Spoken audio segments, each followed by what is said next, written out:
And this just sent me into a huge depression like I've never known anything before. And I had actually decided that I probably don't want to live anymore. If I've got to live like this, I just don't want to live anymore.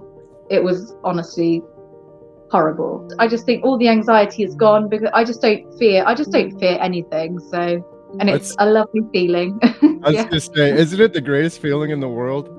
So maybe if we just start off, could you maybe tell me a little bit about what your life was like before you found carnivore diet? Yeah. So really, my whole life, without even realizing it, I was very sick, really. I started off, I think we all think it's normal, but throughout my childhood, I suffered from chronic ear infections. I used to get something called glue ear, which was not very nice, and it would perforate my eardrum. And time after time, I just got put on antibiotics, probably 2 or 3 times a year. And this was ever since I can remember. I also used to get like tooth infections and infections in my mouth and different things. And I was put on antibiotics for that. And I just think I was put on antibiotics several times a year, like I said, as long as I can ever remember. So I think that really, really ruined my gut, to be Mm. honest. Um, on top of that, I didn't really have the best diet. I think it's just the standard diet that everybody else had that I thought wasn't actually too bad. And when I look back now, and from what I know now, it really wasn't a great diet. And I actually um, had binge eating tendencies, so I would binge eat. That sort of started at an early teenager, I would say though. So I would have like a bar of chocolate, and that would never be enough. It wouldn't satisfy me, so I would have another bar and another bar and another bar. Same with donuts. I'd buy a 4 pack of donuts, and I wouldn't just eat the one, I would eat all four. And I also think there was something mental in that as well. I think it was partly that my body was craving these things. I had such a sweet tooth, which I think was my ruined gut microbiome just screaming out for carbs and all these unhealthy things and sugars. But part of it definitely was mental, where if I knew that it was in the house, I couldn't just leave it there. I had to eat it. Whether I was hungry or not, I could physically eat until I felt completely sick. And that was just a normal thing for me. I go to bed and I couldn't get comfortable because I was so full, or I'd feel so sick where I'd eaten so much. And I think, yeah, it was definitely a psychological thing as well, because if I knew it was in the house, that was it. I couldn't leave it there. It had to be gone. So yeah, my whole life I had like a whole host of problems. And like I've said before in my other interviews and things, I just thought that that was something as human beings we had to put up with. So say like sensitive teeth, that was one. Sensitive teeth, I would get verruca. I had verrucas my whole life, and just thought that was just a normal childhood thing that you pick up in childhood and that you have to have. And I struggled to get rid of them. Early adult, I think that they got really, really bad and started spreading. Then I started getting the digestion issues, the acid reflux, and um, joint pain. And I had something called Raynaud's as well. I don't know if you've heard of Raynaud's, which is like they call it phenomenon actually, because it's a weird thing. But your hands would get cold and just turn white, and they would seize up, and then you can't open them or move them, and you just have to wait. You could physically watch, they would be so white, and you could physically watch the blood fill back up and watch them turn pink, and then you could move them again. It was a really weird thing, but that was just something that I developed in my early adulthood, really. But yeah, all these things that I had that I used to just put up with and think was normal: chronic UTIs, yeast infections, all different things. I had so many symptoms. It's hard to remember sometimes all of them because there were just so many. Yeah, sounds very familiar. After some time goes by, it's like, "Oh, I had that issue too, and I had that issue too." What about your mental health? How was that before? So my mental health all my life's been absolutely fine. It wasn't until 2000, I got to remember now because we're now in a new year. So 2022, the beginning of 2022, I became really sick with something called LPR. So I had this lump feeling in my throat. Every time I swallowed, it just felt like I had an obstruction there, and it was really odd. And it just randomly came as well. There was no, I had nothing previous to that apart from what I'd said of all the other symptoms before. And I got really, really sick. And then I all of a sudden started becoming sensitive to every single food type you could possibly imagine. I'd eat something and it would cause this flare up of this lump in my throat. I went to the doctors and they said that I could possibly have strep throat. So they put me on a course of antibiotics. So I went on the antibiotics and that did absolutely nothing. The lump in the throat was still there. And this was a time when they were only doing telephone appointments as well. So they didn't even physically examine my throat. This was all just over the phone. Mm. And I rang back and said, I finished the antibiotics, it hasn't worked, the lump's still there. And they say, well, we think that this could be a reflux problem. So we'll prescribe you some omeprazole, which is an acid blocker, PPI. So I got put on a course of those. And nobody said anything about changing my diet, or didn't even ask what I ate. So I just carry on taking the omeprazole and carry on eating the diet that I was eating. So I took these for about 4 weeks, and I just thought I'm not getting better. If anything, I'm getting worse. Like I just feel like this problem is escalating. So this was a time when I got really, really depressed because I felt like I was sort of running out of options, because at the time I really, really trusted the doctors. So I literally would put my life in their hands. So I thought, these doctors are the people that can help me, but not even they can help me. So I'm kind of losing a bit of hope here. So I had a few months anyway, back and forth on the phone. They eventually put me in for a camera. I can't remember what they call it. Is it endoscopy? Yeah. A camera down into the stomach, which revealed everything was okay in the stomach. I had no ulcers, I had no hernia, but it did reveal that I had grade A esophagitis, which is where when the acid comes back up, it burns the throat and causes some damage and some scarring. So I came back home. It's funny because even in the hospital, I had a sedation when I had the camera put down. And I came out and my husband picked me up and he said, well, what did they say? And I said, well, I don't know. And he said, what do you mean you don't know? And I said, well, all they've done is handed me this piece of paper. So we opened the paper and it said everything appeared normal apart from grade A esophagitis. So we weren't even told what grade A esophagitis was. We weren't even explained. I had no idea.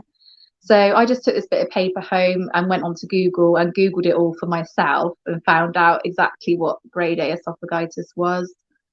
And then the next day I rang the doctor and said, this is what's been revealed. So what do I do about that? And they said, well, you're already on the medication that treats grade A esophagitis, which was omeprazole. So they said, continue taking that for the next 3 months. But at the time then, I actually did have a bit more hope because I thought, oh, perhaps I didn't give the omeprazole long enough. Perhaps I needed to do it for 3 or 4 months before I saw any results. So again, as time went on and the months went on, I was just feeling worse and worse. And I honestly couldn't eat. I couldn't eat anything. And it just got to the point where it's easier to not eat. And I dropped so much weight. I got down to the lowest that I've been since an early teenager. And this just sent me into a huge depression like I've never known anything before. I'd never had depression before, and it was honestly horrible. But I think you know what that's like. Because I've heard you say you've had it, haven't you? So you've been through that. Yeah. It's just hard to explain to anybody what it's like, isn't it? It is, yeah, unless you've been there, it's very hard. Someone described it to me, they're like, you're looking at everything through a different lens. But yeah, it's Yeah. just so dark and hopeless. I Mhm. used to hate that people would say, "Oh, just go out and go for a walk. You'll feel better." It's like you don't have a clue what I'm Yeah. feeling here. You can't just walk this sort of thing off. But No. No, I had people say to me, what have you got to be depressed about? Look around you. Look what you've got. Look how lucky you are." And but your frame of mind isn't. It's just not thinking like that at all. It's not thinking the same way as we usually think. I don't know. I find it really hard to explain, but I got myself into a deep dark hole, and I had actually decided that I probably don't want to live anymore. If I've got to live like this, I just don't want to live anymore. And I got myself really bad. I would just, in the morning, I would wake up and I would just cry because my thoughts were, oh, another day. I have to go through another day. And then that impacted my family life because I didn't want to, not that I didn't want to look after my children, but I was just so wrapped up in my own thoughts in this black hole that I was there, but I wasn't there, if that makes sense. So life was happening around me, and I was there, but I wasn't actually present. So I would wake up, I'd go down, sit on the sofa, and just ignore everything around me. So the kids are just doing whatever they want to do. I Yeah, it was a horrible place, and that's what led me to that. It was just thinking that I've got this problem. I can't eat anything, and to me, I just thought if I've got to live like this, I don't want to live. So that's where I got myself. mm. I totally feel for you, especially on just kind of sitting there. I describe it for me, I was like catatonic. I would do the same thing. I would sit there and just this went on for years for me, just kind of wasn't that I was trying to ignore my family. I didn't want to fake it and be like, "Oh yeah, I'm fine," but I also didn't want to pull them down and bring them down with the sort of the misery I was going through. So it's like Mhm. there's no way you can win. There's nothing you can do to Mhm. win in that situation other than fix the root cause of the problem, which doesn't seem like any of the doctors talk about. So much of the stuff you're talking about, it's so similar too. I had an endoscopy as well, and I had this exact same diagnosis as you. I remember them saying your throat's just like really inflamed and it's from acid reflux. I was like, I don't ever feel like I have acid reflux. They're like, well, you can still have it without feeling it. And they put me on the exact same thing, the omazepam. Well, I was on that stuff for years. And it's just like you too. I was like, why am I taking this? It's been like a couple of years now and it's not doing anything for me. But yeah, that seems like the only answer with the doctors is more and more Mhm. and more medication. Um, Yeah. Well, that's exactly what they did for my depression, because it got to the point where obviously my family around me could see what's going on, and they were really concerned for me, and they said, we think you need to go to the doctor. We need to get this sorted. So I went back to the doctor, and I literally sat in his office and I just cried and cried. And he said, well, what on earth could be that bad? And I said, I can't eat. I said, it's horrible because I'm going to all these social events and everyone around me is enjoying life and is eating whatever they want to do. And I physically can't eat. And he turned around and he said, well, he said, you should be able to eat whatever you want when you're on a metrazole. And then to me, that made me worse because I'm thinking, oh, great. He's saying that the omeprazole should be this magic pill that I could take and I can eat exactly what I want, but it's not working for me. So anyway, I sat and had a chat with him for a while, and he said, I think we need to get you on some antidepressants. So they then put me on some antidepressants, and again, I actually came out of the doctors feeling a little bit hopeful because I thought I was going to take these antidepressants and all my problems were going to go away. I thought I was just going to feel really happy again. Again, I kind of had this trust in the doctor. So I came away with the antidepressants, and at the same time, he also doubled my omeprazole dose. So I was on one lot in the morning, and he said take the lot in the morning and also take another dose in the afternoon as well. So I come home, so I started my antidepressants, and then I doubled my omeprazole dose. And the next 2 weeks were just absolutely horrific. I decided off my own back I was not going to take the double dose of omeprazole, because I knew deep down that they were just making me worse, and they were not helping me in any way. And like you said, I thought, well, what's the point in taking those when they're making me worse? I'm not feeling any benefit, so what's the point in taking them? And after 2 weeks of the antidepressants, I took them for 2 weeks and I stopped those as well, because I wasn't getting any better. And again, the same thought process went to them. I thought I was going to take them and magically feel really, really happy, and that did not happen. So I thought there's no point in taking them. So that's where I got into the rabbit hole of, right, I can't live like this. I'm going to have to do some research. And I went onto Google and I just researched everything that I possibly could, which in the beginning didn't really help, because I found a lot to do with LPR and silent reflux, and loads of people saying, yeah, you got to live with it forever. It's just something that's not curable. Or they would just say, don't drink tea, don't drink coffee, don't eat chocolate. And I was thinking, I'm not having any of that anyway. I've still got it. I'm still feeling the same. So I eventually came across a nutritionist who didn't live too far from me. So I thought, well, that's worth a shot, because at this point I was going to do anything, because I was in a place of desperation. So I gave her a call and she said to come on over, which I did. And I have to say, she was the first person who sat me down and actually spent a long time with me.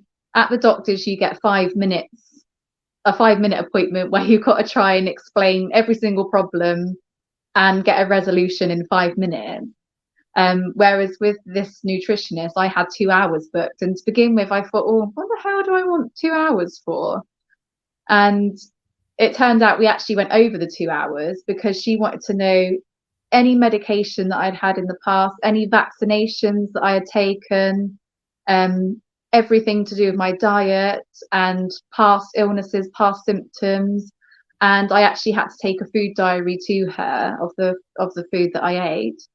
And we ended up going over the 2 hours, but she was the first person to even consider food as a problem. So I found that fairly fascinating, because nothing else really pointed to food. It was just all options of medication or even surgery. At one point I even considered surgery, and thank goodness I couldn't afford the surgery that I wanted to go for, because I would have taken that. There's a surgery called link surgery. Have you heard of that? No. So there's either a Nissan don't know how you say it, a Nissan fundoplication, I think, where they would take part of the esophagus and wrap it around the stomach to stop the acid from going back up, which sounded horrible. I thought, I don't really fancy that one. And then also they do the surgery called link surgery, which is a little magnetic band, like a bracelet of magnets, which they place on top of your stomach around the esophagus. And the idea is that when you swallow, it will let food in, the magnets will open up.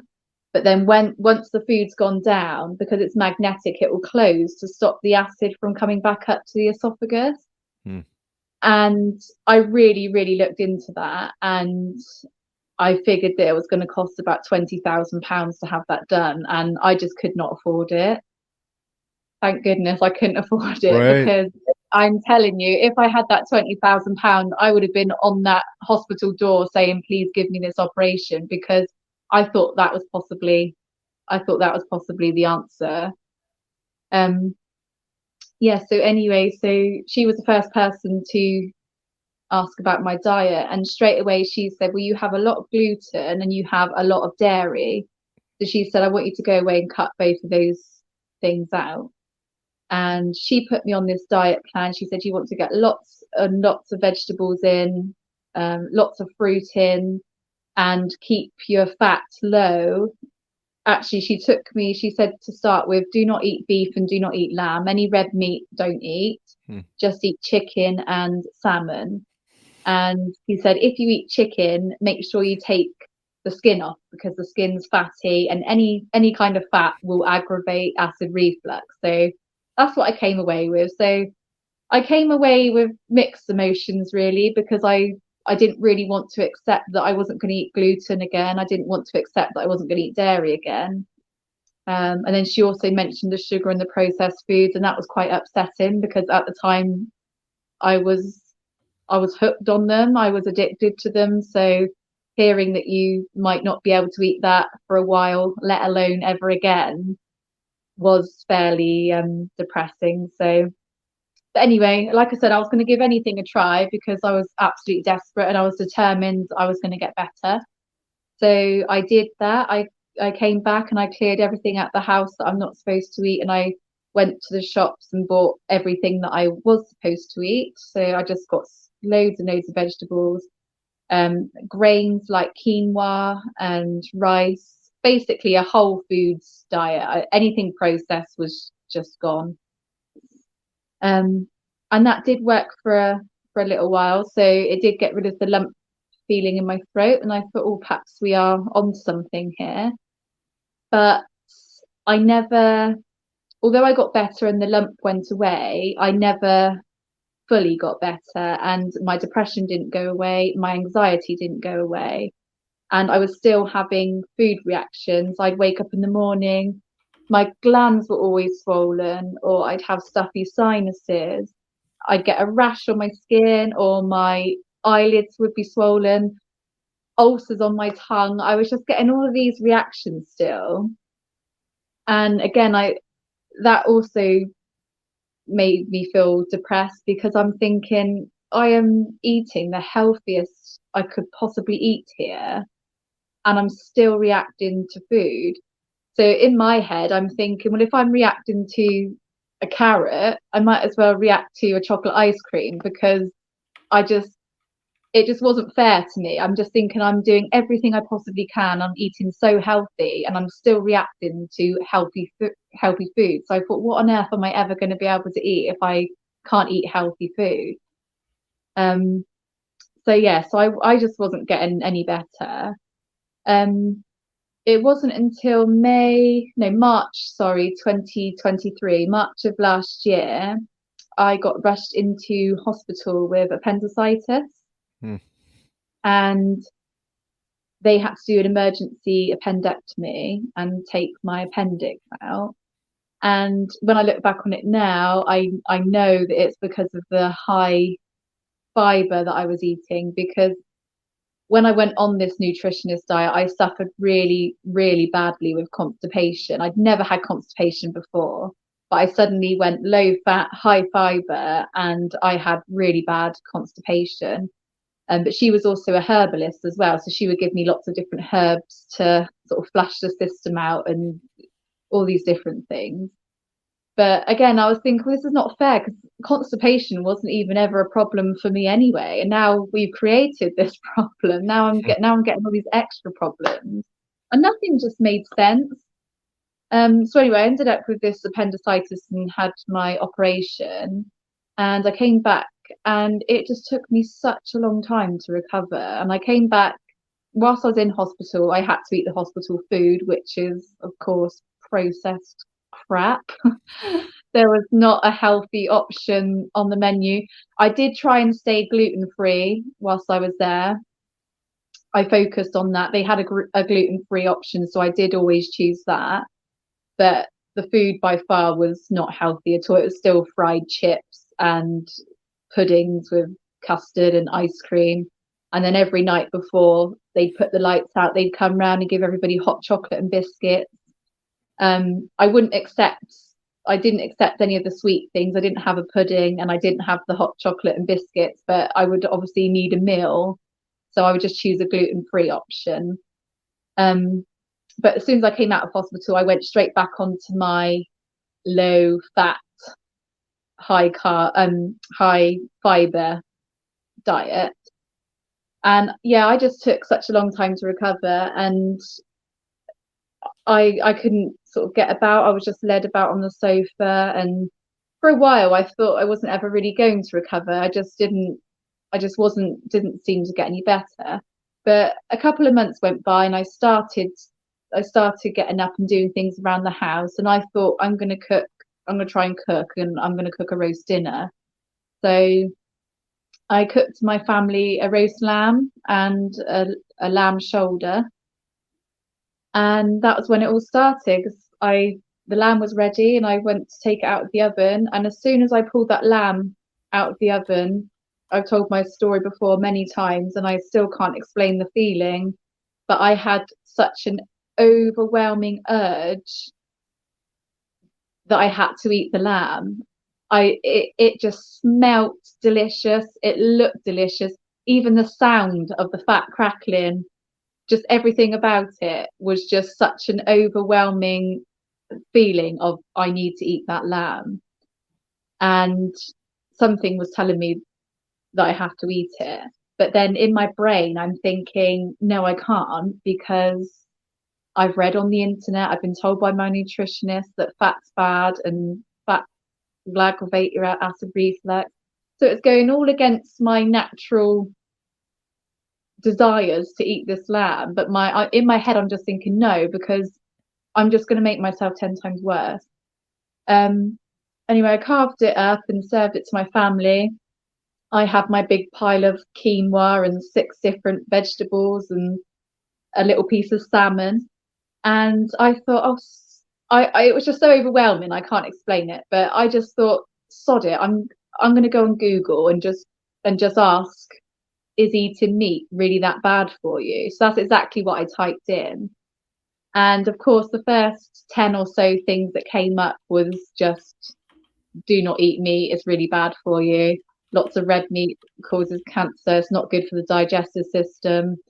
Then I specifically typed in, is it okay for acid reflux? And of course, that came up with no. You do, like, if you've got acid reflux, do not eat fat, do not eat red meat. And then I just scrolled down and down, and I think I can't ever remember exactly, but I wonder if it was Dr. Kiltz's website. I came to a page that said carnivore diet, and I read the first little bit on there, and I thought, well, that's interesting. I clicked on there, and I just ended up reading through the whole website, and I was just fascinated.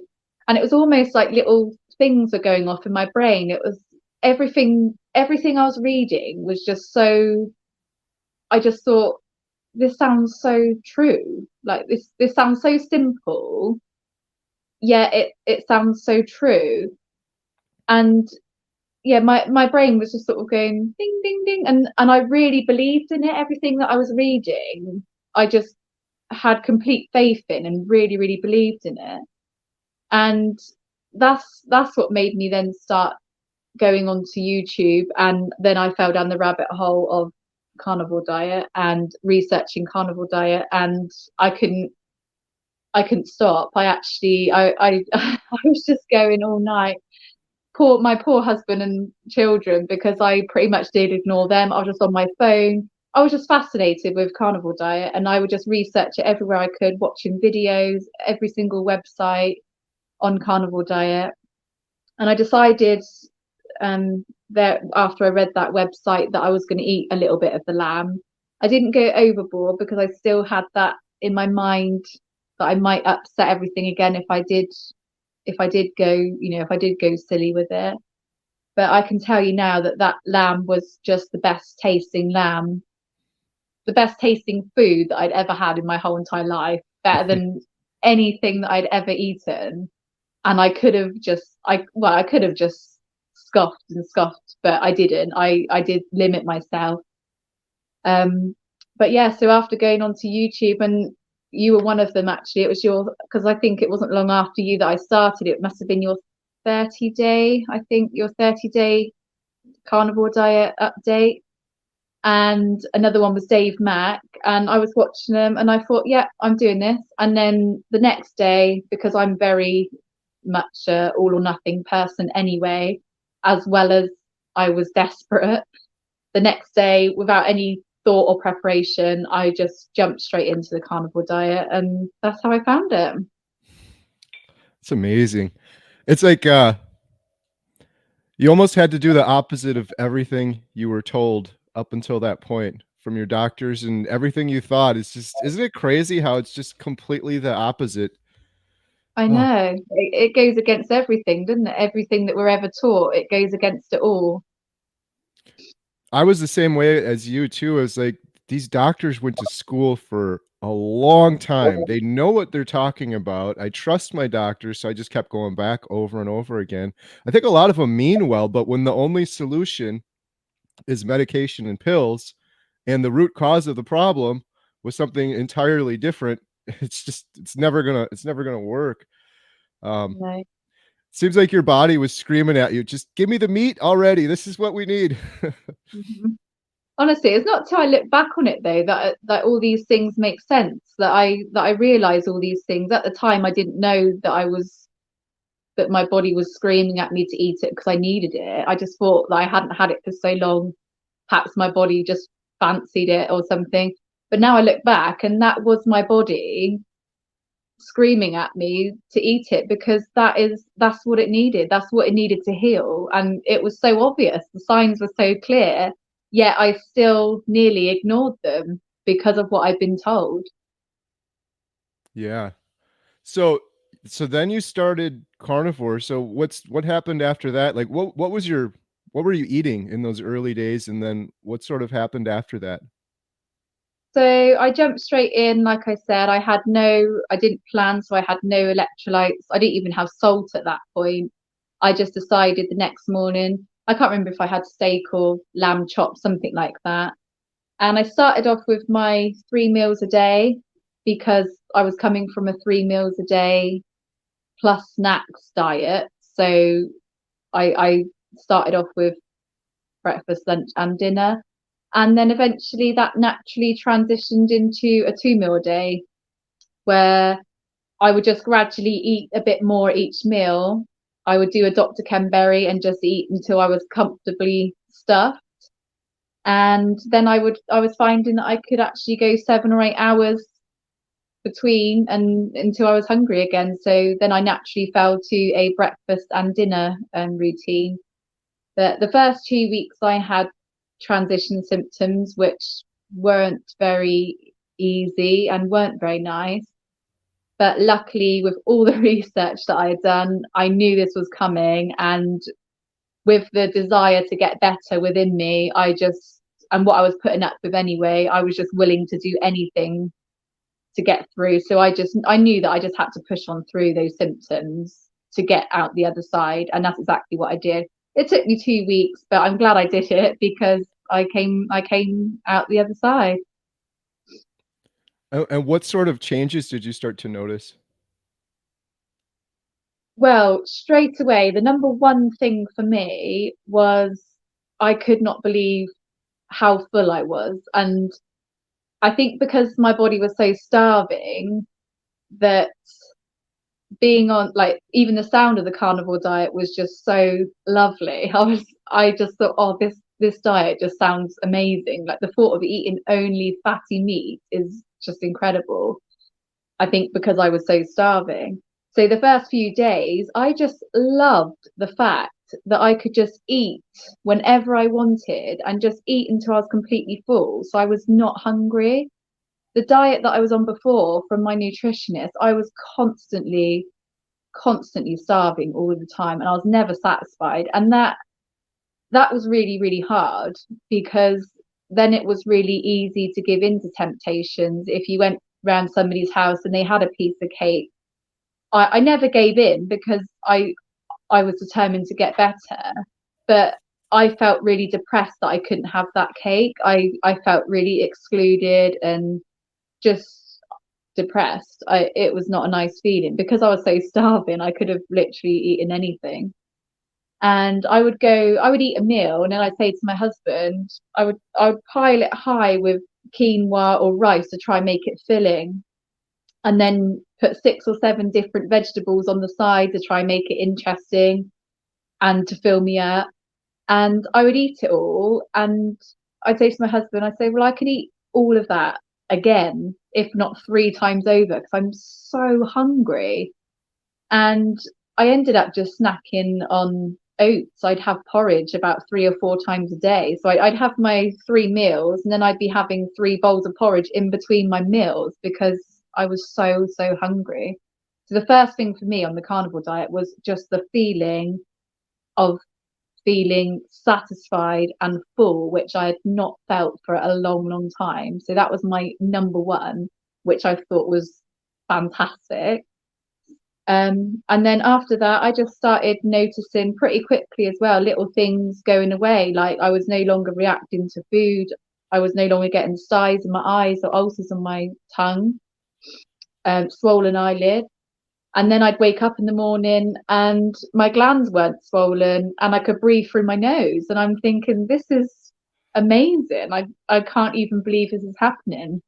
And honestly, every single day, something else was clearing or something else was getting better. And I just, from then, I just completely believed it. I just completely believed. And I thought, this is a diet that is healing me. It's going to heal me. And then, of course, that got rid of my anxiety, my depression, and everything went away. That's amazing. So could you talk a little bit more? You mentioned this before, but was there a point when you're like, now I have, you said before you were hopeless. Was there a point where you're like, now I have hope? Yeah. So I think, I think initially, like I said, when I was researching the carnivore diet, I just had this belief within me, just from the bottom of my heart. I really, for the first time, believed that what I was reading was going to help me. And so that would be the first feeling. And then I was excited to try it. I was excited because I thought, yes, this is going to heal me, and I'm actually excited to try this. But then when I got on the diet and all these things started clearing up and everything started getting better, and like I said to you, even things that I didn't even realize were symptoms before, I didn't even realize sensitive teeth was a symptom. I just thought that was something all humans had. And then suddenly I wasn't getting sensitive teeth, and suddenly I could breathe through my nose. And I'm thinking, this is all to do with my what I'm eating. This is all to do with my diet. And then yeah, I just couldn't believe it. And I was so excited and so passionate about it that you can't sort of keep it in. You have to tell everybody about it. But my honestly, my mood and my anxiety is a massive one for me because again, I didn't realize that I'd suffered anxiety my whole life. I had no idea I was suffering anxiety, but I always used to look on the negative side of things. I could never think of the best case scenario. And I was always frightened or fearful of something. And that has just completely gone now. And I can just look at life with new eyes. And again, it's hard to explain, but fear is gone. I don't have any kind of fear. There's nothing that frightens me. And it's not until you feel like that that you realize how you were before was not how we're supposed to live. My husband could go out in the car and I'd think, oh, straight away in my head, oh, I hope he doesn't have a car accident. Why did I think that? Like, but that was how my mind worked and that was how negative my thoughts were. But I just don't think like that anymore. I don't He can go out, not that I don't care that he's gone out, but he can go out and I just don't even think anything of it. Nothing crosses my mind now. I can find the positive in every situation, which yeah, it's mad. It's really hard to explain, but No, it's a massive change. yeah, because you were so hopeless, you probably would have given anything just to be flatlined and no longer hopeless. But it sounds like you're the opposite of whatever that was before. Yeah. And another thing, I don't know if you feel like this as well, but now that I don't feel like that, it's hard to believe that I ever did feel like that. I Yeah. now I sort of think, and I think, how did I ever get myself into that? So how was that even possible that I got myself into that state? But because you're not in that frame of mind, you can't imagine it. But yeah, I did. It's mad. It's It really mad. for sure. How has it changed your perspective? Because similar to what you just said, like how was I that way before? Well, now I see it with other people, friends and family, and that's mad. Like, what are you guys doing? Do you have sort of a different outlook or perspective now? I guess on the world or humanity in general. Yes, definitely. 100%. I just think it changes. I just think it changes. Like I said, I look at life now with new eyes. I just see everything completely differently. I feel like I'm wide awake. And the rest of the world is sort of sleeping. I so the whole thing with the documentary Healing Humanity, I think a big part of it that I realized afterwards was I was in such like a brain fog. I was sick. I was fatigued. And I feel like most of humanity is that way. Maybe not to the extent that you and I were, but to some degree, it's almost like they're kind of drunk or impaired in some way. Um, Mhm, and it's like when you're sick like that, you're not outgoing. You are scared. You do have anxiety, and it's not like you're going after your hopes and dreams and goals. You're just barely doing enough to get by because you're so tired and fatigued to do anything else. So mhm, it feels like that was one of the big realizations I had. It's like everyone should be doing it just for that reason, so they can just feel what it's like to be a proper human and and go after things instead of like my whole life I was just barely able to get by because I was so tired and fatigued all the time. yeah. Motivation. I've never even had motivation in my life, and I've just got so much motivation now. I was like, where has this come from? But I assume that that's just what we are supposed to really feel. We're supposed to be like this. This is how we're supposed to feel. We just get we just get told that when you get older, you slow down, you get more tired, you get aches and pains, and we just accept that. Well, I used to. I just used to accept that that's what happened. But I don't believe that now at all. I believe now that we could probably feel like this for as long as we live. Yeah. I was just I filmed Maggie, the 82-year-old rancher. She's been doing eating the way we are for 65 years now. I was just editing some of that actually yesterday. Sh She's like, "I'm just getting started at 82 years old." And I believe her. Like you show that to most people, they'll be like, "She's crazy." I really believe her. She had so much energy, and it wasn't just the energy and the fact that she's running around working, but her attitude and demeanor and mood, it's like that of someone easily half her age. It's just incredible. Yeah. What about your family? Like, how did they take this? I guess maybe your immediate family or extended family or friends are like, this is kind of crazy. You're gonna eat only meat. Yeah, so it's been hard. It hasn't been easy. Especially when I first started because I went out one day and this was in May when I'd been like 3 weeks in and I just got over the transition period and it was a late birthday thing for me because I'd been poorly with the operation. I couldn't do anything on my birthday. So it was kind of postponed. We were going out, we were having a spa day and we were going out for dinner. So I did the spa day and we went out for dinner. I didn't eat. And everyone was like, well, what do you mean you're not going to eat? And I explained what I was doing and they were like, well, you can't just eat meat. That's impossible.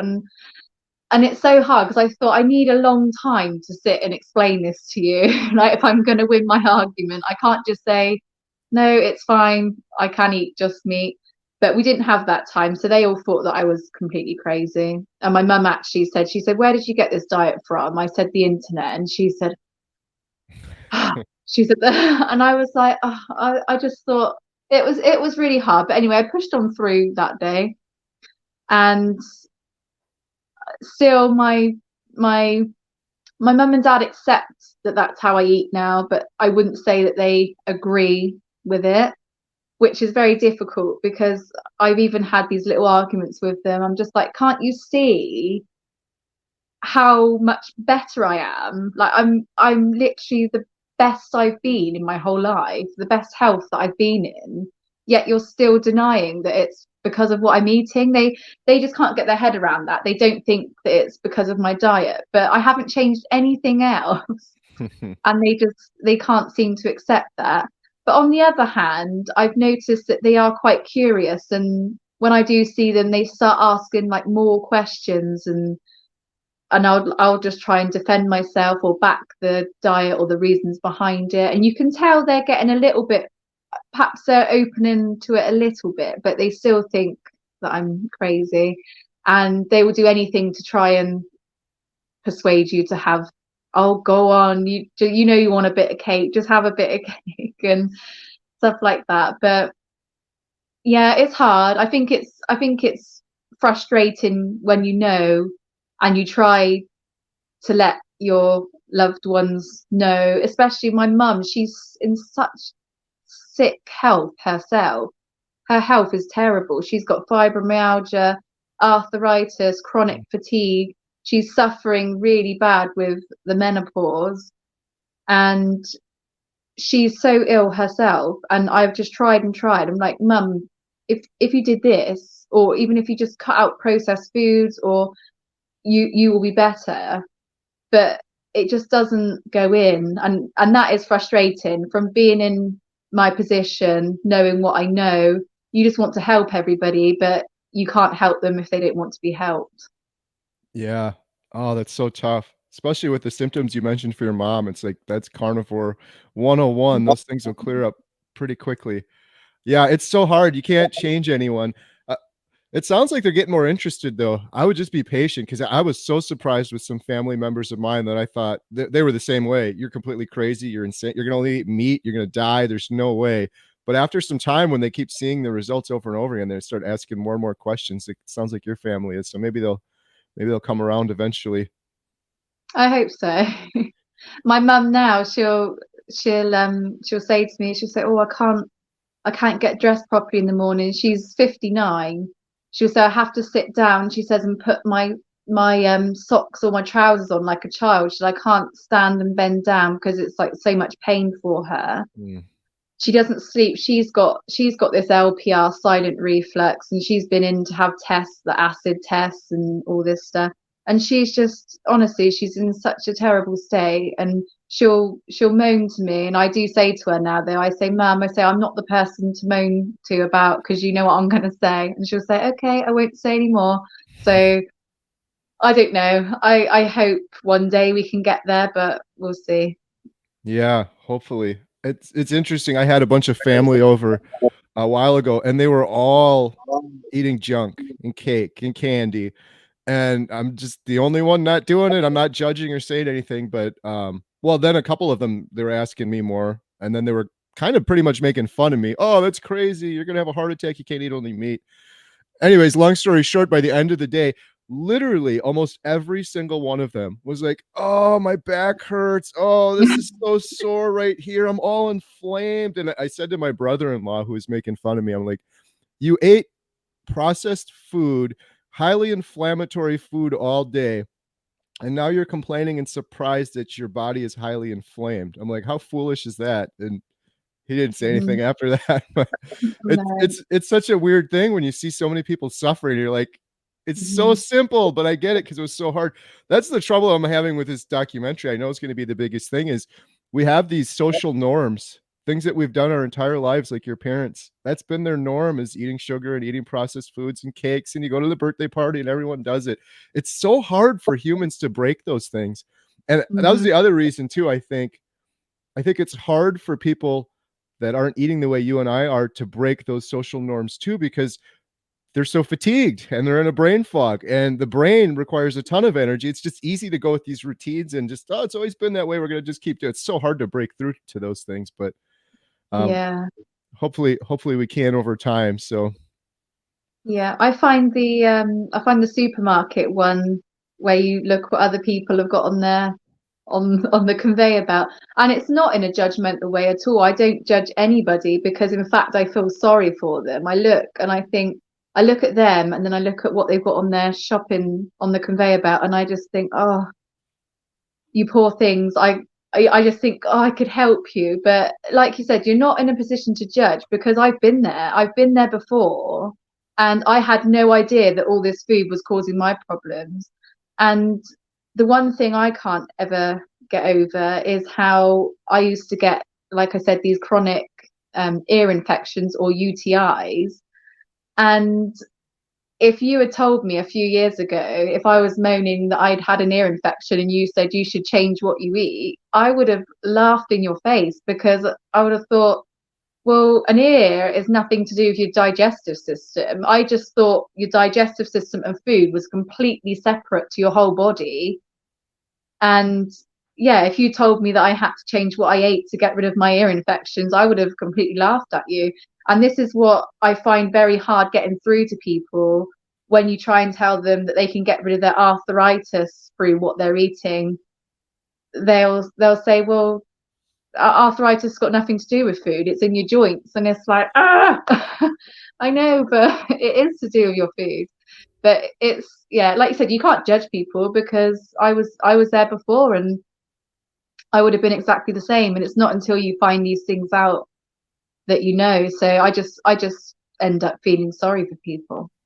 Yeah, likewise. It's almost like we're feeling sorry for our former selves because I'm like, oh, I remember when I used to, you see people coming out of the gas station with a huge like neon green soda, and I'm like, that used to be me. Every time I Yeah. see that too, I'm not judging, but I'm just like, that's not going to end well. I know how it's going to go. It's not good. But yeah, it's kind of amazing. You know, one of the things I like to simplify things, and if you really think about it, so many of these issues that we had, you too, like it's so similar. All these things you're talking about, just the earache and this and that, and my appendix. I had an emergency appendicitis as well. All Oh of wow. those, yeah. I it almost killed me too because I got to the hospital and it burst as I before they started the surgery. So it the Oh, procedure turned into like a whole day thing cleaning it out. But if like I could have been minutes late, I could have been dead. And I think it was just the food I was eating, just like you said earlier. Yeah, it's so funny. I got to write all this down. I would have a stack this high of all the different issues and ailments, and every single one of them was just nutrition. All the yeah. medication I was taking, I'm on none anymore. And I think the biggest thing I'm trying to learn, and part of the reason we have humanity in the title is it seems like the further and further we get away from what is natural for humans, we get sicker and sicker. It's like really the simplest explanation. And most of it is the crazy foods we're eating, but it's also staring at a screen all day or sitting under fluorescent lights, not getting sunshine, not getting exercise, not getting fresh air. It's like Mhm. we just, as humans, we're getting further and further away from what's natural. You can look at it on a chart, like all these chronic diseases and illnesses are going up at the same rate as we're eating this crazy food and getting further and further away. Yeah. That's something else actually that I've naturally fallen into is just trying to live as natural life as I possibly can. So like you said, I now get outside more. I go out in the sunlight. Before I wouldn't really do much. It like in the winter, especially if it was cold, I'd be one for staying inside. But now, like today, I've been for a walk. I've been going for a walk every single day. If the sun's out, I'm out, getting the fresh air, getting the sun. I will, if I have to go on my phone at night or if I'm watching TV, I will put my blue light blocker glasses on. I will go out and in the grass with my bare feet and do a bit of grounding, like all these things. And I think all these things have an effect on our overall health. So I've been doing cold showers. I start off with my normal shower and then I will turn it down to cold and finish with a cold shower. And the more I look into these things, I'm just so fascinated by it now. Just any way that I can improve my health at all, I'm willing to try it because I just love feeling like this and I just want to feel optimal all the time. Yeah. Yeah, it's crazy. Same thing for me and so many other I talked to. I never would have been interested in anything you just described, but it's like once you fix your brain, you start craving these other things. Just feeling like a proper human. I keep telling people, I'm Mhm. like, if you don't want to do carnivore, you think I'm crazy, you at least deserve to feel this way just for like one day in your life. That's what's a shame. So many people are going to go through their whole lives with that brain fog and never feeling what it's like to be a proper human like you and I feel. Um, Mhm. it's a crazy thing. One other thing I wanted to mention real quick was You said this, and this was a similar case for me. I get so many people on my channel that are like, Carrie, you would have done the same thing if you just cut out the processed garbage, the sugar and the processed garbage. You could have done the same thing with fruits and vegetables. Sounds like that wasn't the case for you. I know it wasn't the case for me. No, I'm so glad you brought that up actually, because my recent video, I had a lot of people say that. I've had a lot of people comment and say, um, yeah, if you would have had exactly the same result if you cut out the processed sugars and the processed food. But for me, no, that really wasn't true, because on this diet with my nutritionist, and she put me onto this whole food diet where I cut out gluten and I cut out all processed food, all sugar, and I was just eating whole foods, which were grains, vegetables, and chicken and salmon. They are pretty much the foods that I lived on. That was it. I didn't and oats. I didn't have anything else. None of those are processed, and I was still unwell. I was still getting food reactions. So the answer to that question is no, that would not have helped me, because, and it didn't help me just cutting out processed foods and sugars, because I still wasn't well. And it wasn't until I cut out the vegetables and the grains and all the other things that I and started eating meat that I actually started to feel really, really well. Um, but yeah, I do get that argument quite a lot, and I've had a lot of comments actually on my last video of people saying that they can't understand it, and it's probably just because it's not what I'm eating, it's what I've cut out. But to me, no, that is not true, because I have actually tried that diet where I've cut out the processed foods and the sugars, and it still did not work. Yeah, exact same thing for me too. Very strictly, I cut out all that stuff. A little bit of salad here, whole foods, and I was still depressed. I still had arthritis, and I was still miserable. I just hate that message that goes out to people, because people have big hearts and they're like, oh, I don't want to harm animals. I'm scared to eat meat. And then they go down that road. And so many people end up going down that road for years before they switch. And all of that other stuff besides, you know, you're eating that food and you still have the depression, you still have the anxiety, you still have the arthritis. It's different for everybody, but you're never full. So it's like years and years of, like you were saying earlier, I could eat a fatty ribeye right now and I'm full and I'm done. If I was eating that other way, and I was eating that other way before, what am I going to do? Eat like 4 more salads and 20 more servings of carrots, Yeah. and you just keep doing it. You never get full. I And hate that. you have the thought of food on your brain all day as well. Yes. I was on that diet and I was just constantly, oh, I can't wait, literally counting down the hours to lunchtime or counting down the hours to dinner time, because I was just so hungry for food all of the time. And I just had food. My mind was just taken up with food all of the time. And I don't have that now. I just eat. I know that I'm not going to eat till later on, and food doesn't even cross my mind.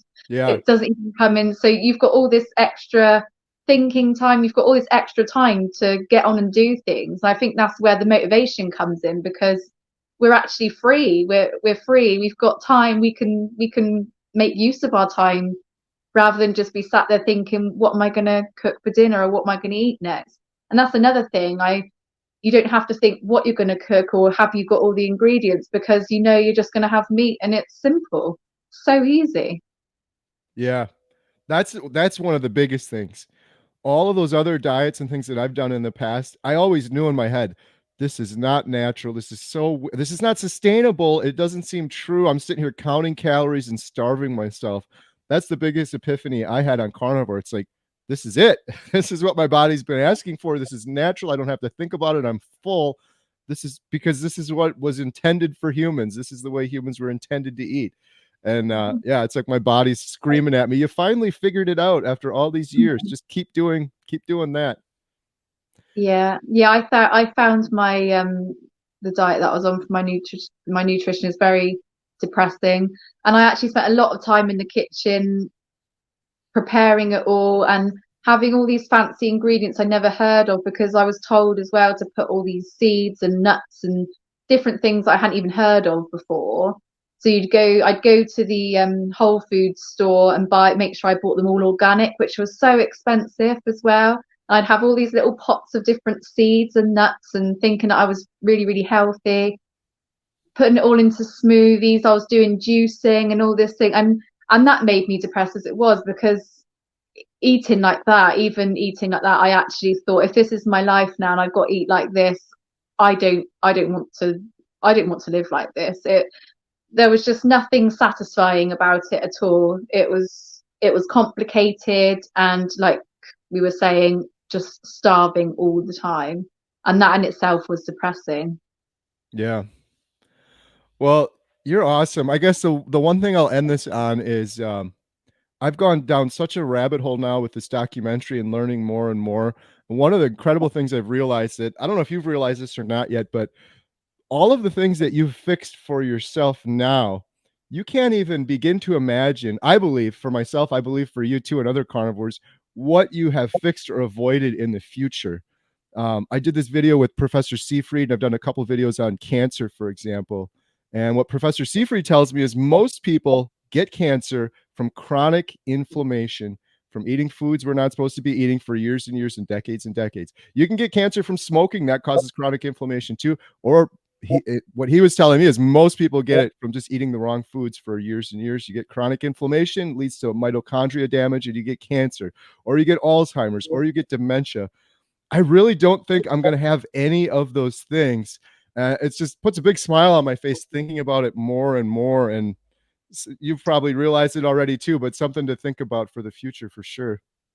Yeah, well, again, I agree, because I just think that's again where anxiety comes into play. Because I have, like you, I have no fear now of my future. I I'm pretty confident that I'm not going to get cancer. I hear of now people having dementia, and oh, how awful, she's got dementia and she's really bad. And I just straight away think, I'm not going to get that. I'm not going to get this. I'm not going to get that. And I'm doing everything that I possibly can, as well as diet. Like I was saying earlier, I started sprinting. I don't, have you followed Dr. Sean Amara? Have you heard Yes. of him? Yep. Yeah, he's really, really good. I was watching him and I thought, I'm going to start sprinting. It all made sense. It says that you can build up your and renew your mitochondria and all different things, just like cold showers and things do. So I started doing everything that I possibly can to optimize my health. And yeah, like you, I just think I'm not fearful of my future, because I just don't think I'm going to get anything. I'm so confident. I just feel so well. I just don't see how it's possible.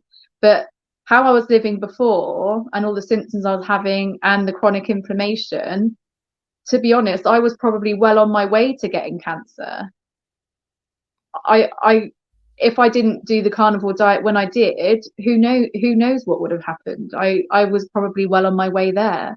So no, it's just, I just think all the anxiety is gone, because I just don't fear anything. So, and it's That's a lovely feeling. I was Yeah. gonna say, isn't it the greatest feeling in the world? It's not like showing off either. Like I'm fearless. I feel the exact same way that you said. Living a life with no fear. It's so much better. I was so scared of everything before. I wouldn't even be talking to you now. I wouldn't be doing this documentary. I wouldn't have all these new friends and people that I'm talking to. It's so much better living this way. And it's not that it's because we're carnivore. I think that's what natural human state would be. Humans aren't meant to be fearful all the time of every single thing and constantly anxious.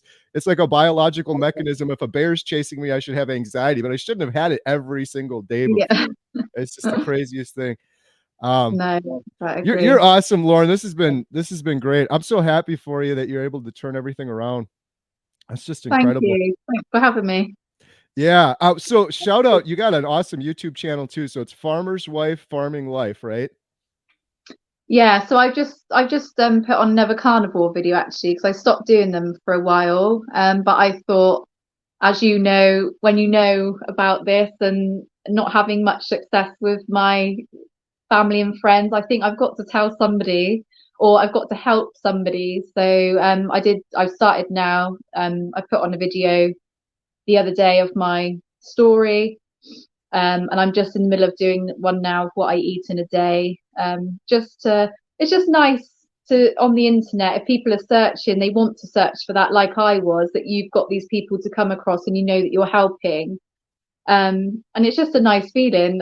I've had a few emails from a few people asking questions, and they've been really thankful and expressing their gratitude, and that just makes me really happy. And I just think I'm so glad that I've been helpful to just even one person, because I know how much of a help other people were to me, including yourself, when I started. So it's just nice to have that somebody there. And I think the more of us that are there to support people, the better. Yeah, 100%. Your story's going to resonate with so many people. Different than my story will resonate and different than someone else's will. And you get a couple emails and comments, like you said, but think about this too. There's probably 10x as many people that your videos help that just didn't bother to leave a comment, or maybe they watched it on TV or something like that. So, yeah, you got a really cool channel over there. I'm subscribed. I recommend everyone watching my channel go subscribe to Lauren. She's got a great, great story. Thank you so much for doing this. I really appreciate it. No, thank you for having me. It's been lovely talking to you. Yeah, awesome. Stay in touch. We'll talk again soon. Thanks. Yeah, okay. Bye.